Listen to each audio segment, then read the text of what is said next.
Bonjour à tous et bienvenue dans cette chronique taraborienne. Une chronique taraborienne aujourd'hui dans laquelle nous allons nous intéresser à ceci, le Malleus Monstrum, dont voici le slipcase, avec des très belles illustrations. On va retrouver notre Loïc Muzzi national qui travaillait déjà avec son détour sur la V7. Alors le Malleus Monstrum, qu'est-ce que c'est?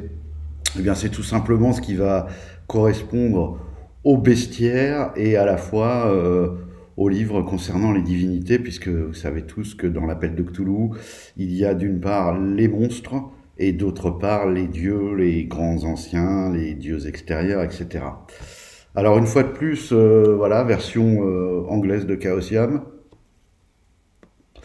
pour moi la plus efficace, tant au niveau de la beauté des ouvrages que des réflexions sur le contenu. Ils ont scindé ça en 2 tomes, ce qui est plutôt pas mal fait. Donc nous avons le premier volume, celui-ci, qui, vous voyez, qui est sous-titré Cthulhu Mythos Bestiary, et dans lequel on va retrouver, pardon, les monstres. Alors, nous avons un premier chapitre, une petite introduction, très bien, un premier chapitre très intéressant qui s'intitule Créer et utiliser les monstres. Alors, il y a des petites choses fort importantes pour des petits conseils un peu pour les maîtres de jeu. J'invite notamment les maîtres de jeu débutants à s'y référer, c'est vraiment très intéressant. D'abord, comment décrire les monstres, ensuite comment les jouer, ensuite comment les créer. Puis ils reviennent aussi sur la classification des monstres. Parce qu'il faut savoir que comme on est à la V7, il y a une petite classification. Alors, ce qui est important de bien avoir en tête, en fait, c'est qu'en réalité, l'univers de Lovecraft, tel que lui l'a posé, il n'y avait pas cette espèce de panthéon cosmique. En réalité, Lovecraft, il s'est contenté de puiser dans son imaginaire. Il écrivait beaucoup par rapport à des rêves qu'il faisait, notamment. Et depuis cet imaginaire, au fil des nouvelles, quand il avait besoin d'une entité, il la crée, tout simplement, et puis des fois elles sont réservées dans une autre nouvelle, des fois ce n'était pas le cas. Et il n'a pas établi une cosmogonie vraiment nette et ferme. Ce sont les suivants, notamment les premiers qui l'ont publié, Auguste Derleth et tous ceux qui ont continué à développer le mythe de Cthulhu, qui petit à petit ont construit cette espèce de panthéon gigantesque, à partir des notes de Lovecraft, des créatures et des dieux trouvés dans ces nouvelles, mais en y ajoutant également les créations qui sont venues après Lovecraft. Alors là, on vous parle un peu pour faire le pont avec les éditions précédentes, donc les anciennes classifications. Donc il y avait les races de serviteurs, dans lesquelles on va retrouver les Biaki, les profonds, les horreurs chasseresses, les habitants de Giggs, les races indépendantes, dans lesquelles on va retrouver Chakotay, les Chtoniens, les Dol, les Elder Things, les Ghast, les Ghouls, etc. Je ne vais pas tous vous les faire. Et puis d'autres choses qui ne sont pas plus précisées que ça. Others, Crawling Ones, les rampants, Devil Creepers, Petrucci, etc. Ensuite, on va vous détailler un petit peu les différents, comment sont décrits les monstres avec les différentes entrées qui rendent les créatures, qui permettent d'afficher les stats blocks des créatures et comment les jouer. Et puis après, tout simplement, on va tranquillement dérouler le catalogue. Voilà, c'est toujours le même type de présentation, hein, toujours très clair sur 2 colonnes, très classe, avec des petites notes du journal de Sørensen Poplan, donc qui est un chasseur de monstres et qui sert de fil conducteur à la présentation de ce bestiaire. Donc voilà, je vais pas trop spoiler parce que je pense que, d'ailleurs cet ouvrage il est pour les maîtres de jeu, moi je vous le redis, hein, je pense que jouer à Cthulhu c'est bien de partir en tant que joueur vierge et de se laisser comme ça balader entre guillemets dans l'incertain et dans le... Voilà, je trouve que ça ramène une dimension. Et puis, alors bon, j'arrive un petit peu au bout parce que je voulais vous parler d'autre chose. Tout au bout, il y a les monstres. Le troisième chapitre, c'est les monstres du folklore. Alors, on va retrouver le Black Dog, les fantômes, les golems, les man-eating plants, les plantes dévoreuses, les momies, les mégalodons, les scarecrows, les vampires, les squelettes, les zombies, les loups-garous. Donc ça, très intéressant, si notamment vous voulez concevoir des scénarios en dehors du mythe, des scénarios un peu plus ancrés dans la réalité, qui pourraient aller lorgner du côté de maléfices par exemple, ou du côté de crimes, etc. Donc utiliser ce genre de créatures qui appartiennent à l'inconscient collectif, très intéressant. Et puis un autre chapitre, vous voyez, où là, ça va être les bêtes sauvages. Donc là, dans les scénarios plus de type exploration dans la jungle, ou en tout cas dans des territoires un peu dangereux, bah, vous avez tout, les gorilles, les éléphants, les hippopotames, les piranhas, les rats, les araignées. Voilà, donc ce premier livre s'achève là-dessus. Et puis à la fin, c'est assez marrant, vous avez un petit tableau pour la prononciation des monstres. C'est pas mal, hein, parce que bon, c'est quand même Cthulhu, le pays du Scrabble, hein, puisqu'on a beaucoup de noms de monstres qui sont difficilement, ou d'entités qui sont difficilement prononçables. Vous voyez celui-là par exemple, S''GLHUO, bah, tout simplement il se prononce slow. Voilà, donc difficile. Il y a également les accents toniques, c'est assez bien fait. Et vous avez encore à la fin les fiches de monstres, les mignons et les Monster Master. Donc un premier tome, somme toute classique pour un bestiaire, mais je pense pour un maître de jeu qui voudrait écrire ses scénarios, on peut dire indispensable. Et le deuxième tome, donc celui-ci, qui s'intitule Deities of the Mythos. Et celui-là est encore plus intéressant parce que cette partie-là est vraiment spécifique à l'univers de l'appel de Cthulhu. Autant des crocodiles, des piranhas, des sangliers, vous allez pouvoir en trouver dans beaucoup de jeux. Autant là, ce qu'on a là-dedans, c'est du 100% mythe de Cthulhu. Alors, comment s'articule ce deuxième ouvrage? Bon, on va le regarder ensemble. Je vais éviter de trop spoiler. Alors, encore une fois, on a un premier chapitre.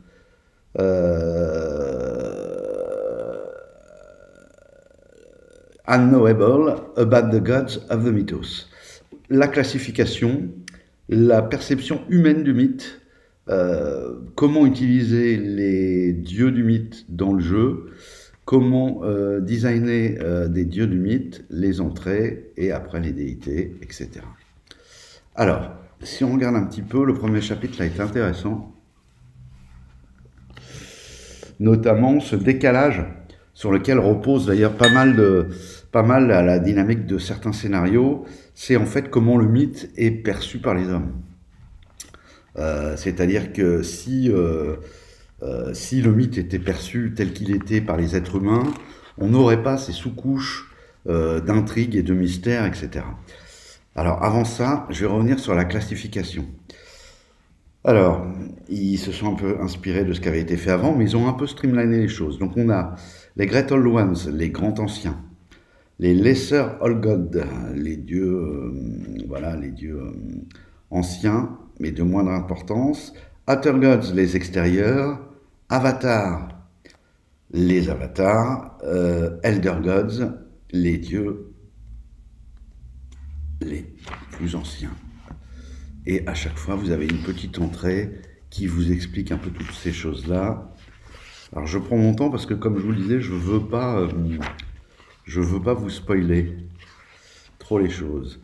Et puis après, ben voilà, après on attaque cette espèce de catalogue.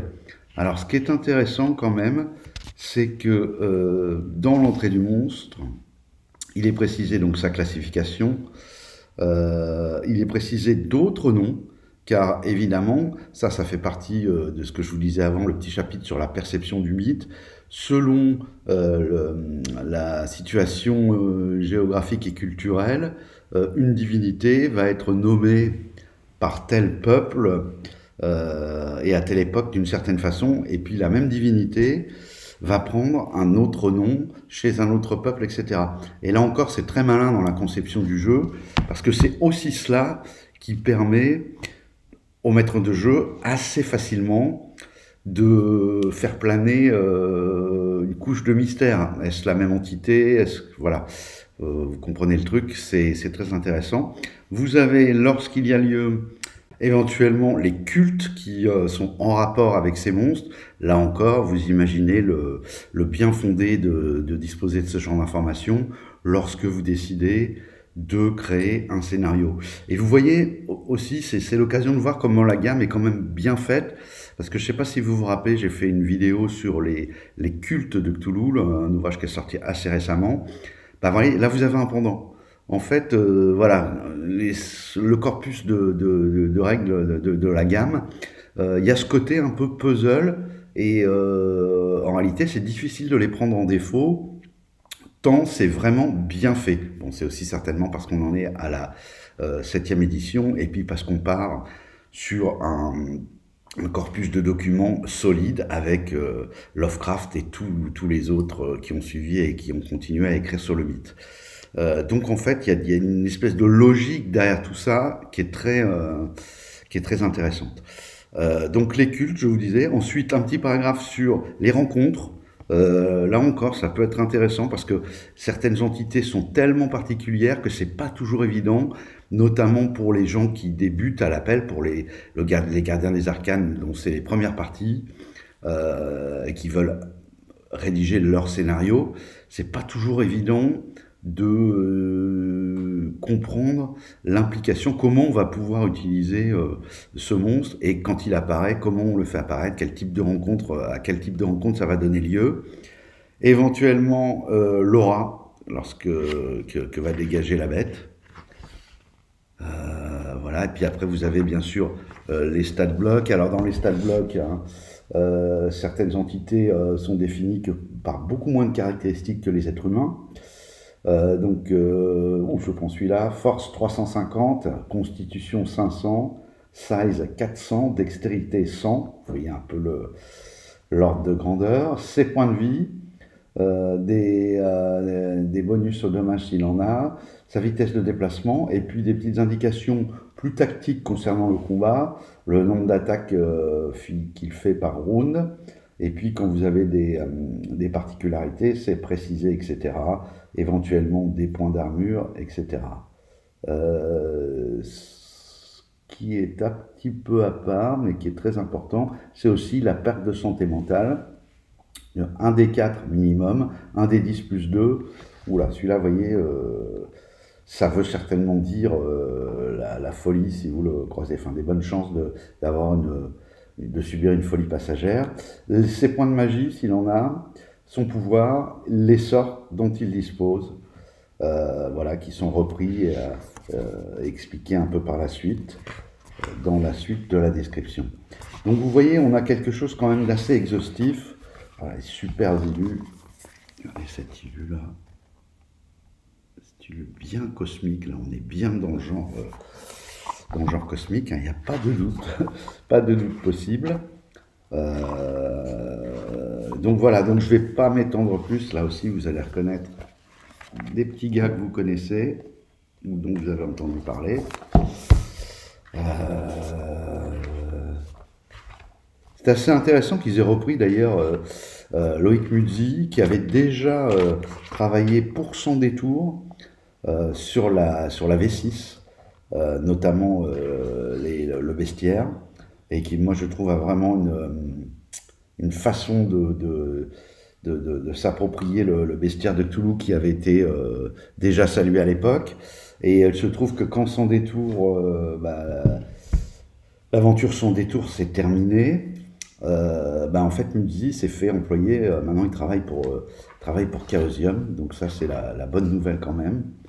euh, que, que pour nous, en tout cas. Et puis je pense pour eux aussi, et pour lui aussi. En fait, c'est une très bonne nouvelle pour tout le monde. Voilà. Donc vous allez avoir voilà les DIT. Alors là, je vais pas vous faire la lecture du catalogue.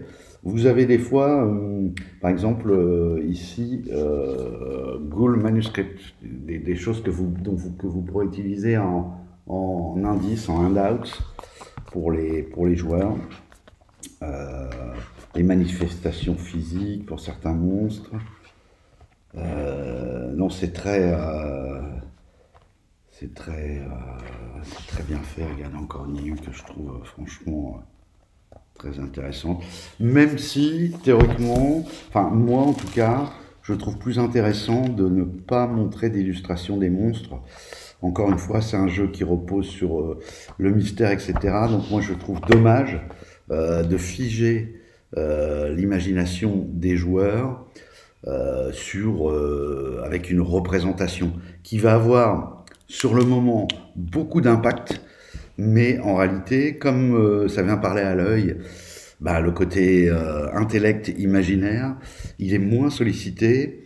Et si vous voulez, l'impact il va durer moins longtemps. Vous serez obligé de remontrer l'image si vous voulez faire naître le même impact. Alors que si vous mettez en scène d'une autre façon les rencontres avec des créatures du bestiaire, alors aussi bien des monstres que d'ailleurs des dieux, même si on n'en croise pas non plus tous les jours, des grands anciens ou des dieux extérieurs, vous allez tellement marquer en réalité l'imaginaire, tellement fertilisé par vos descriptions et le fait que ça reste un peu flou et les joueurs vont remplir les trous, donc vous allez tellement fertiliser et coloniser d'une certaine sorte l'imagination des joueurs que ça laissera un souvenir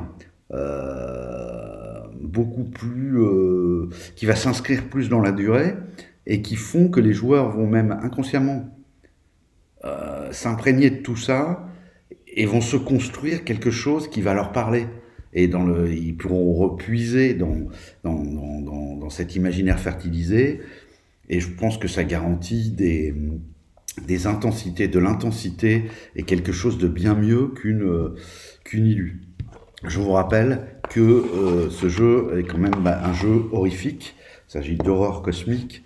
Et donc, si le catalogue de monstres, à chaque fois que vous en croisez un, vous vous contentez de plaquer une photo, bon, ça a son petit effet. Voilà, je dis ça parce que moi je joue, je le reprécise pour ceux qui tomberaient sur cette vidéo et qui me connaissent pas encore très bien. Moi, à l'heure actuelle, malheureusement, je joue essentiellement en virtuel sur des VTT. C'est-à-dire que tous les joueurs sont connectés et voilà dans une interface de jeu. Et on a un peu tendance dans les VTT, moi je trouve, à être beaucoup plus, comme il faut partager quand même des éléments sur des visuels, des choses comme ça. Et je pense que dans les jeux d'ambiance, ça perd un peu. Alors c'est vrai pour tout. C'est-à-dire vous décrivez la façade d'un manoir que les joueurs veulent visiter, par exemple, ça sera beaucoup plus impactant sur la durée, encore une fois, si vous décrivez, si vous trouvez même une super élue. Alors ce sera plus clair peut-être l'illustration dans ce cas-là, dans le cas d'un bâtiment. Effectivement, tout le monde verra bien qu'il y a des balconnets au premier étage avec des plantes, du lierre grimpant sur la façade, etc. Mais bon, on va dire 10 minutes après que la photo soit passée, quand les joueurs sont à la scène suivante, c'est déjà terminé. Alors qu'une bonne description bien sentie va beaucoup plus impacter, va en plus laisser un peu de flou et de l'atmosphère. Et du coup, ce sera bien meilleur. Il faut se rappeler aussi que la peur, d'ailleurs Lovecraft, il revient très souvent dans ses nouvelles ou dans ses courriers même, parce qu'il écrivait beaucoup, on a retrouvé je ne sais plus combien de milliers de lettres, il y avait beaucoup de correspondants. d'autres auteurs de son époque, contemporains, et puis également certains de ses lecteurs avec qui il avait un plus ou moins sympathisé. En fait, on se rend compte que il explique bien le fait que le premier élément d'horreur, enfin qui va produire de la peur, c'est l'inconnu, en fait. Et d'ailleurs, dans l'appel de Cthulhu, tout est basé là-dessus. Je reviens, on a bouclé la boucle presque, je reviens à la façon de percevoir le mythe pour les humains. C'est-à-dire que comme on ne connaît pas, c'est d'autant plus inquiétant. Là, c'est à mettre, je pense, dans la même catégorie, même si ça n'a rien à voir, que les phénomènes paranormaux ou l'ufologie, où en fait, ce qui nous fait vraiment délirer sur le truc, même si l'ufologie fait peut-être moins peur, hein, parce qu'on peut avoir des scénarios plutôt positifs, à savoir une espèce extraterrestre qui viendrait et qui nous aiderait, notamment à résoudre des problèmes ou qui viendrait des alliés. Malgré tout, c'est souvent envisagé plutôt avec une crainte du fait que ces extraterrestres soient des ennemis. Ce qui va renforcer la peur, c'est qu'on ne connaît pas. Dès lors que vous connaissez quelque chose, alors oui, ça fait peur. Un chien enragé, vous voyez, un berlinois enragé, un barouge enragé, ça peut effectivement faire très peur, mais ça fera jamais autant peur que quelque chose où vous êtes dans le doute, vous savez pas trop. Voilà, donc moi je vous engage vraiment à essayer de travailler dans ce sens quand vous êtes maître de jeu.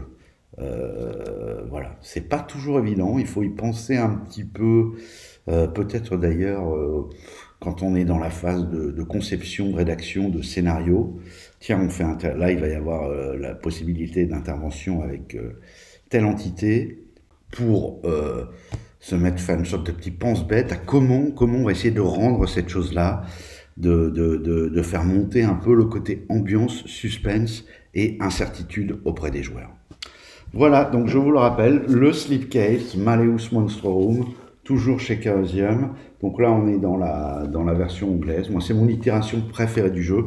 Je ferai d'ailleurs certainement une vidéo aussi où je parlerai peut-être d'autres jeux sur le même thème, hein, dans l'univers de Lovecraft, histoire de vous livrer un peu mon point de vue là-dessus. Voilà, j'espère que cette vidéo vous a plu. Je vous dis à très bientôt pour une nouvelle vidéo. Au revoir.